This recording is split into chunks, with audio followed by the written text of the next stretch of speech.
Panginoon, salamat po sa pagbibigay mo po sa akin ng pagkakataong makita ang magandang araw na ito.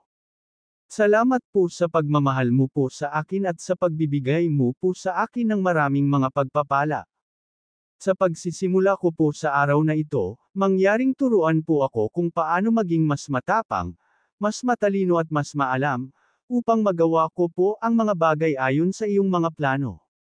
Pagpalain niyo po ang aking pamilya at mga nanonood nito, Panginoon, maway punuin mo po ang araw na ito ng pag-ibig at sinagot na mga panalangin, ang iyong mga salita ang aking buhay at lakas, naway ang iyong mga salita po ay patuloy na gabayan ako at magtuon sa akin na gawin kung ano ang naklulugod sa iyo at maging isang taong iyong kinalulugdan.